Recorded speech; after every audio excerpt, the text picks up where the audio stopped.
Quiero presentarme, mi nombre es José Gil Reséndiz Pérez. Tengo más de 20 años de experiencia en procesos legislativos y más de 10 en temas de fiscalización superior, eh, con algunos grados académicos en posgrado, lo cual ahorita no viene mucho al tema. Estoy a sus órdenes, dejaré por ahí un correo para cualquier comentario adicional a esta charla. Bueno, pues reitero el agradecimiento a las personas que van a poner mucha atención en lo que voy a tratar de explicar. ¿Qué pasa en México con la corrupción? Tendríamos que plantear un esquema general de lo que es la corrupción. ¿Qué significa corrupción? Significa corromper, echar a perder, podrir. Corromper, entonces, ¿dónde se encuentra la palabra corromper? Hay que destruir algo.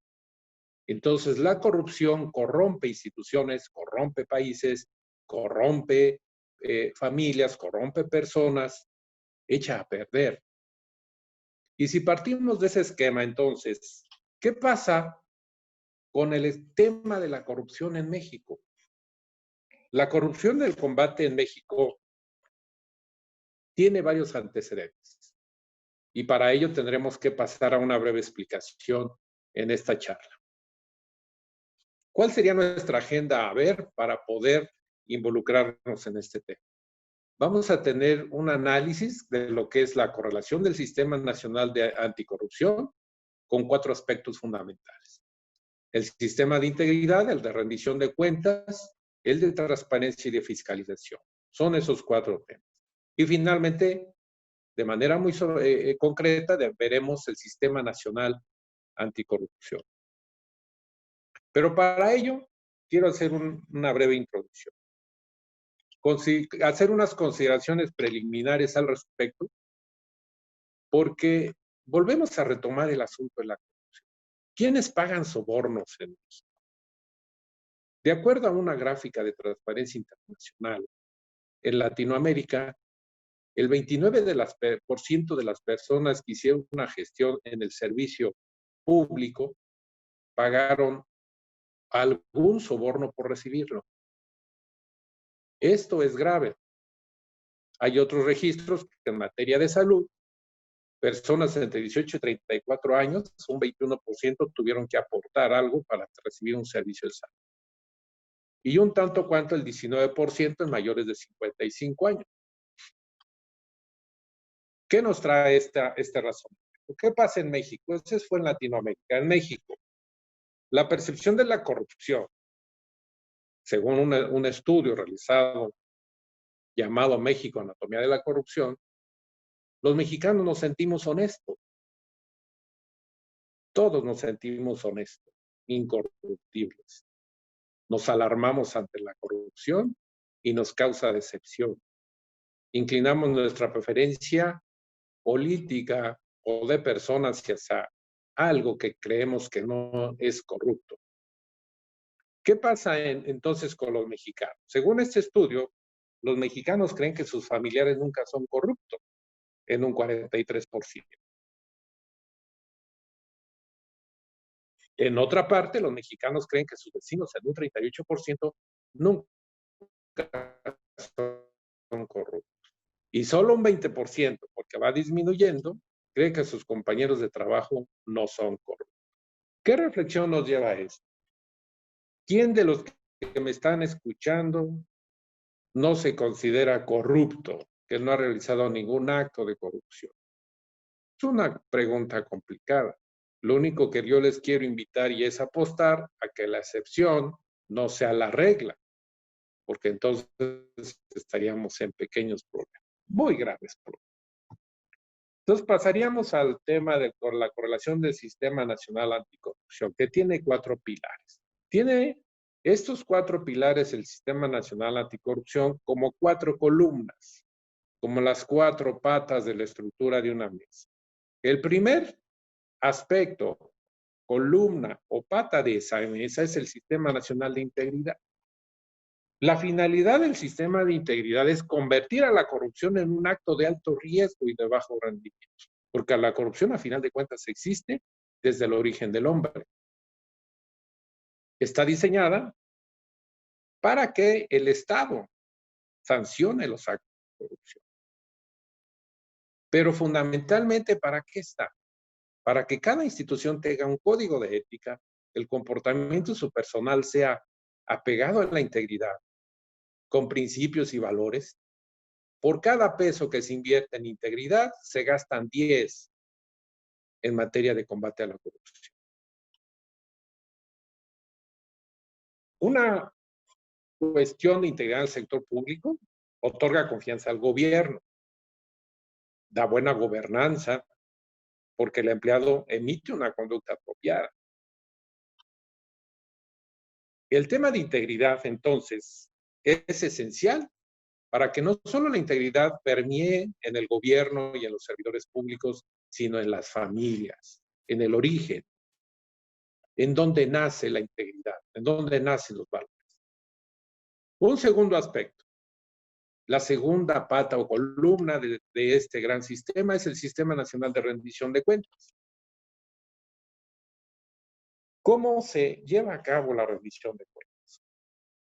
La rendición de cuentas se lleva a cabo ante los órganos de auditoría o de fiscalización, basado fundamentalmente en esquemas de rendición de cuentas legales como la Ley General de Contabilidad Gubernamental o la Ley de Disciplina Financiera, para revisar que los recursos utilizados sean de acuerdo a las metas alcanzadas, tratando de involucrar a los ciudadanos en gobiernos abiertos.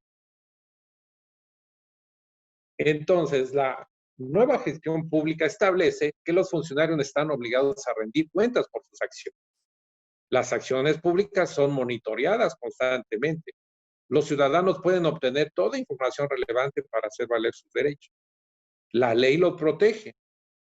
En México, quien más utiliza el derecho para el acceso a la información, que es el otro pilar, son los periodistas, los investigadores, los escritores, pero la ciudadanía no se entera mucho, no se interesa, no muestra ese interés.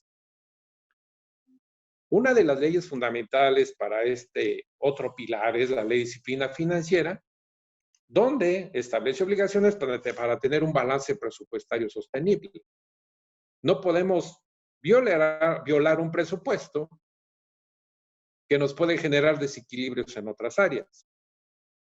Si el presupuesto de la familia es entregado a quien lo ejecuta, en este caso el ama de casa, y en lugar de comprar la despensa para los 15 días, o un mes, o una semana, se compra unos lindos zapatos y un vestido para la fiesta de 15 años, ese presupuesto va a estar desestabilizado. Altera la estructura del presupuesto familiar. Entonces, es un desorden. ¿Quién autoriza los presupuestos? Pues las legislaturas locales y federales. Entonces, en atención a esto, esta ley establece los principios entre los cuales se va a establecer cómo se debe de gastar el dinero en los ejecutores del gasto. También esta ley establece un sistema de alertas. Un sistema de alertas para monitorear los niveles de deuda pública que tienen las instituciones. Esto es muy relevante. También establece compromisos derivados de los contratos de la asociación pública-privada. ¿Cuáles son esos contratos que se llevan a cabo? Entonces, llevamos dos pilares. El tercer pilar es el Sistema Nacional de Transparencia. Transparencia, rendición de cuentas, integridad, como ustedes pueden ver, son cosas diferentes. Rendir cuentas es, me lo gasté en esto. Transparencia es mostrar al ciudadano, que a final de cuentas es quien manda en la estructura de gobierno, cómo se gastó y se ejecutó ese dinero, qué acciones de gobierno y qué políticas públicas se siguieron para resolver los problemas que necesita la sociedad.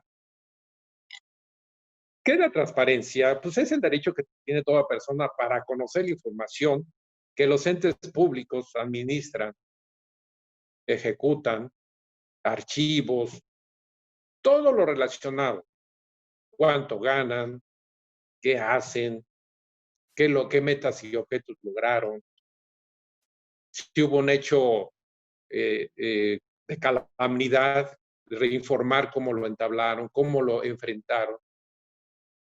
Luego, entonces, el artículo 6 de la Constitución establece la obligación de las entidades públicas de informar de todo lo que realizan al particular.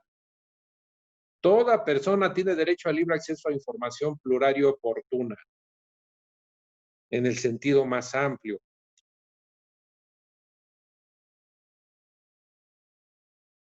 Y pocos hacen valer.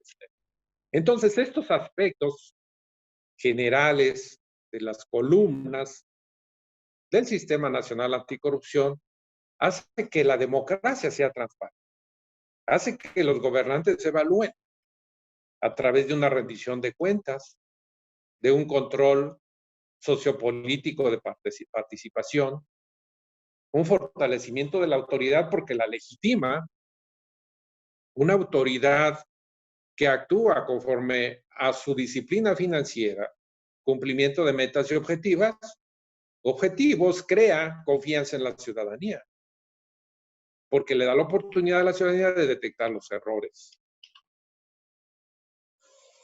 Finalmente, el cuarto aspecto, la cuarta columna o la cuarta pata de la mesa de este Sistema Nacional Anticorrupción, que es el Sistema Nacional de Fiscalización. El Sistema Nacional de Fiscalización es un gran conjunto, gran conjunto de instituciones que se dedican a fiscalizar. ¿Y qué es fiscalizar? Pues es auditar. Es auditar todo el gasto público.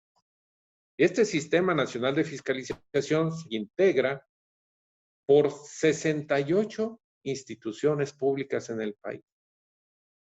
32 auditorías superiores del país que constituye cada uno de los estados. 32 órganos internos de control de los estados que significan la Secretaría de la Contraloría. Y dos más, que es la Auditoría Superior de la Federación y la Secretaría de la Función Pública, quienes lo presiden de manera dual.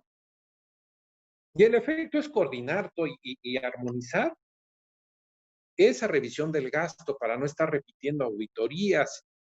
El problema fundamental aquí es la confianza. El problema fundamental luego es homologar conductas de revisión para no estar repitiendo, evitar duplicidades u omisiones. Entonces, este aspecto, como les decía, de este gran Sistema Nacional de Fiscalización es un gran engranaje como un reloj. La Auditoría Superior de la Federación y la Secretaría de la Función Pública, al presidir este órgano y sus integrantes, todas las instancias homólogas encargadas de los órganos internos de control, llámese secretarías de las Contralorías o las entidades superiores de fiscalización. Entonces, tenemos ya nuestros 4 pilares de nuestro Sistema Nacional Anticorrupción. Y ahora vamos a ver la parte exclusiva del Sistema Nacional Anticorrupción. ¿Cómo se integra? ¿Cómo se integra el Sistema Nacional Anticorrupción en México? Porque una parte es el discurso y otra parte es lo que ordena la ley para lograr un auténtico combate. El Sistema Nacional Anticorrupción es una instancia de coordinación de todo aquello que acabamos de ver hace un momento, de esos 4 pilares, columnas que estructuran. Y el aspecto general del Sistema Nacional, pues es coordinar, promover, sugerir acciones para combatir la corrupción. Pero ¿cómo se integra? Desde el 2015 se creó el proyecto del Sistema Nacional Anticorrupción, donde se daba un plazo de un año para crear las leyes secundarias que iban a combatir la corrupción. En el año 2016 se crean 7 leyes, se reforman otras tantas para crear el Sistema Nacional Anticorrupción. que a la fecha es el que está vigente. Hay que señalar que el combate a la corrupción, aparte de ser ahorita una especie de moda política, trae consigo aparejada ya muchas acciones, inclusive desde el gobierno del Miguel de la Madrid Hurtado, donde se pretendía combatir la corrupción. Anterior a Carlos Salinas y todo el despliegue de presidentes que hemos tenido han realizado ciertas acciones. Esto es lo último, lo que se tiene. Pero ¿quiénes son los actores del Sistema Nacional Anticorrupción? Bueno, pues están 4 aspectos fundamentales. El Comité Coordinador, el Comité de Participación Ciudadana, que es donde está integrado por ciudadanos distinguidos para combatir la corrupción, el Comité Rector del Sistema Nacional de Fiscalización y los sistemas locales anticorrupción. Esas 4 instancias son los que integran ese gran engranaje, ese gran reloj para combatir la corrupción. Pasemos a explicar cada uno de ellos. ¿Quién es el Comité Coordinador? Pues este Comité Coordinador está integrado por 7 superhéroes, 7 grandes funcionarios, 7 importantes funcionarios en esta nación y en los estados. Son 7 y lo integra el titular de la Auditoría Superior de la Federación, el titular de la Fiscalía Anticorrupción, el titular de la Función Pública, el magistrado presidente del Tribunal Federal de Justicia Administrativa, el comisionado presidente del Garante del Acceso a la Información Pública, el representante del Consejo de la Judicatura Federal y el más relevante, que es el que preside el Comité Coordinador, el presidente del Comité de Participación Ciudadana. En México se le apostó a que los ciudadanos presidan el combate a la corrupción. En otros países, como en Europa, se determinó que fuera la Organización Europea quien ayudara a establecer lineamientos para el combate a la corrupción. En Europa, los países con menos corrupción son los Países Bajos, Holanda, por ejemplo. En esta parte, en Latinoamérica, Guatemala, por ejemplo, le pidió a la ONU su intervención para combatir la corrupción y se diseñaron programas. En México se apostó por la ciudadanización del combate a la corrupción. Luego, enseguida, está el Comité de Participación Ciudadana. ¿Y este cómo es? Pues es un comité de participación ciudadana electo a nivel nacional por ciudadanos distinguidos y en cada estado también otro comité de participación ciudadana por distinguidos ciudadanos que se destaquen en el combate a la corrupción o en el conocimiento para lograr objetivos en esta área. Se integra por 5 ciudadanos con probidad y prestigio que se hayan destacado en su contribución a la transparencia, a la rendición de cuentas. Duran 5 años y su cargo es rotativo.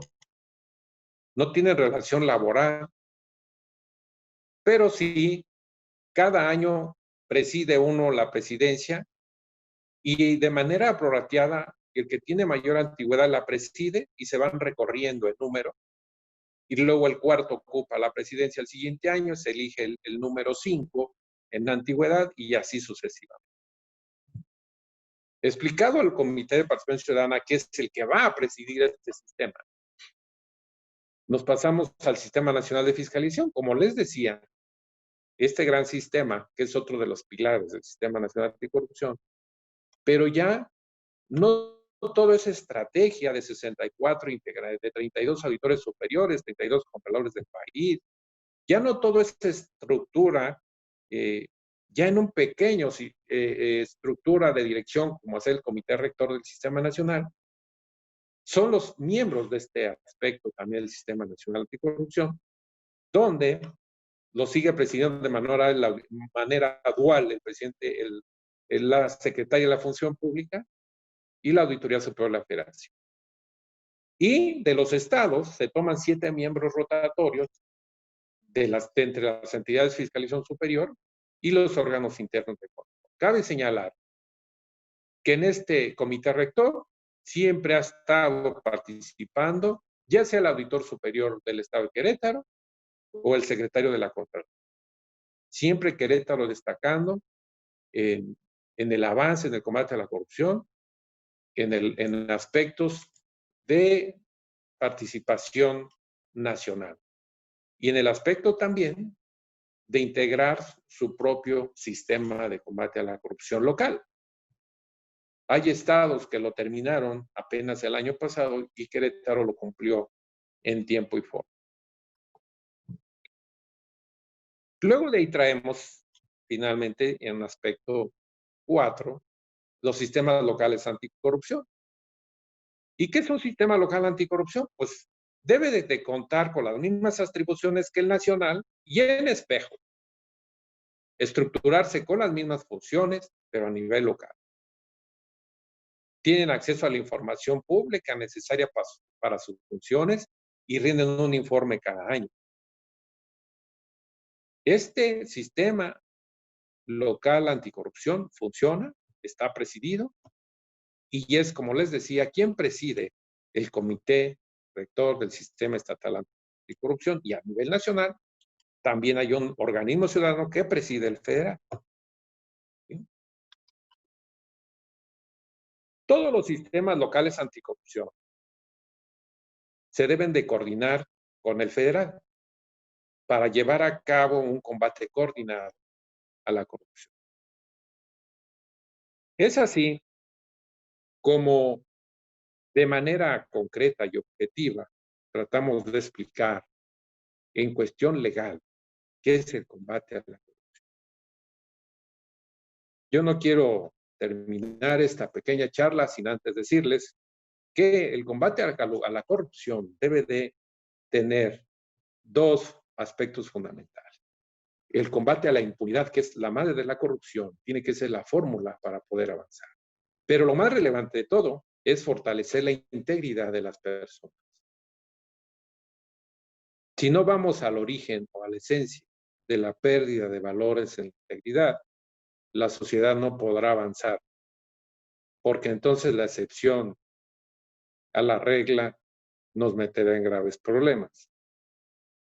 La mayoría de los que se piensen honestos que así lo sean, deberán de continuar por ese camino. Y no que de un grupo de 50 personas, una o dos digan que son absolutamente honestos. Me dio mucho gusto compartir este rato con ustedes y espero haya sido de su interés, de su agrado, y espero haber transmitido las ideas fundamentales de este tema tan relevante en nuestra nación. Muchísimas gracias.